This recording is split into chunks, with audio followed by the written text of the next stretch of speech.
Hello everybody, this is AK. I'm back.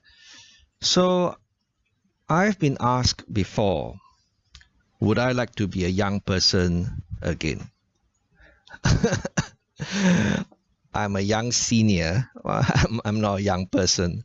Yeah, so would I like to be a young person again? Well, if I can have what I've achieved financially now and be young again, yes, I would. It's a no-brainer. But if I were to start all over again without all the financial well-being that I have already achieved, no, thank you. No, I don't want to be in that situation again.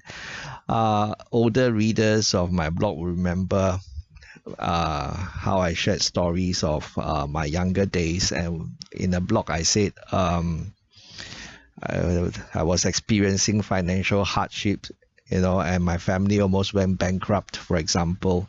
And I was pretty young at that time, and I wondered if Santa Claus existed. Of course, Santa Claus is a myth. So from a very young age, I was exposed to financial hardship, and I vow not to grow old and destitute. Right. So it's a bit difficult for me to relate to young people simply because I'm already in my 50s. But I would say that my circumstances are probably different from yours, and they were probably different from yours as well. So I'm probably not a good example, in the sense that I was pretty extreme, right? As a young working adult, I blog about how I gave myself only $300 of spending money per month, so that I could supercharge my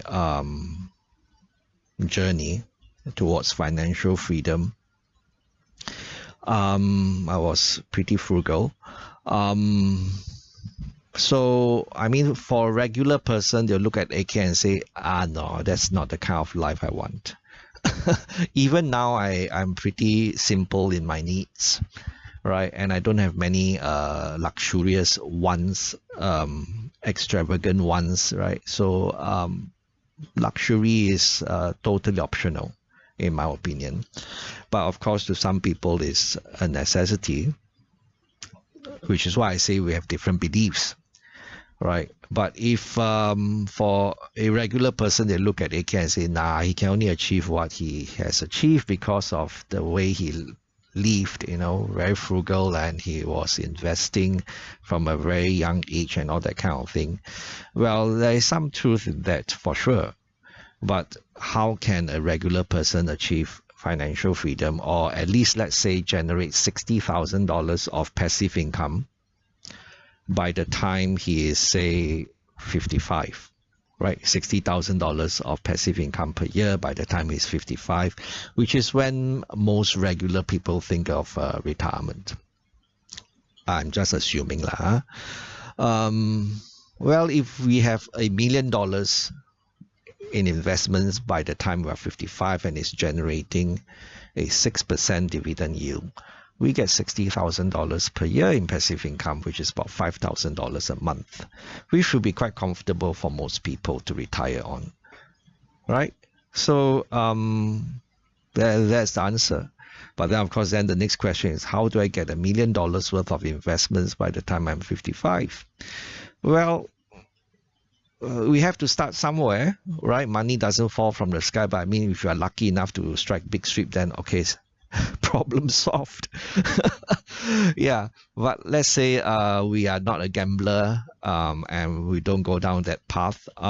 Well, let's say we start working at age 25, and if we are able to put aside $20,000 per year to invest in genuine income generating stocks or investments that pay us 6% in dividend, and if we reinvest that dividend and stay gainfully employed and continue to put aside $20,000 of our earned income per year, at the end of the first 10 years, conservatively, even if we do not reinvest all our dividends, and even if we do not increase the amount set aside from our earned income per year, and assuming stock prices did not change, go up or go down, then we would at least have about $230,000 or $250,000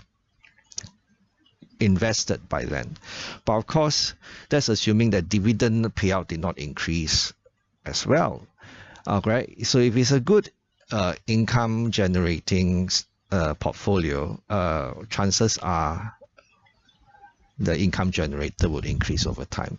So by the end of the first 10 years, we already have about $250,000 if we stay the course.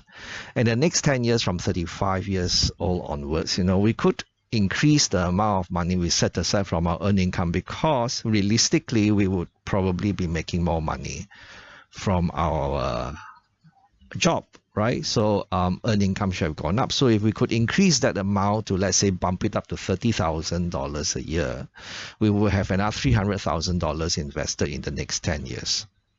And assuming we get a 6% dividend yield over the next 10 years, right, I think quite easily we would have bumped up our total amount of money invested that's generating a 6% yield in the first 20 years of our life to something that's closer to $750,000. So that would be our portfolio size by the end of 20 years as an investor. So that's only at age 45, right? $750K, assuming that we don't reinvest all our dividends, we take some of it out to spend. We should still have that. I mean, I'm lazy to show you the exact numbers, but if you were to put pen to paper and jot down some of the numbers that I've rattled off, and do your own calculations, you'll realize that $750K very doable within 20 years, from age 25 to 45. And the next $250K will be a piece of cake. It'll be a piece of cake from age 45 to 55. It will be a piece of cake. You can take it easy. You don't even have to increase the amount of money that you invest on a yearly basis from your earned income. You can keep at $30K per year, right? Even if you were to take out all the dividend that they pay you in the next 10 years to spend, you would have increased the size of your portfolio by another $300K. So overall, your portfolio size would be $1 million or more by the time you're 55. And if the portfolio is still generating a 6% dividend yield, there you have it. You have a $60,000 yearly passive income, right? It's not that difficult. It just takes discipline and it takes time, right? So be patient, right? Be prudent with money. Be patient, right? Time will do the heavy lifting if we do the right thing, the right things, and be pragmatic. Okay, so this is just a video to show you how it can be done. Don't let people tell you it cannot be done, right? If AK can do it, so can you. Bye-bye.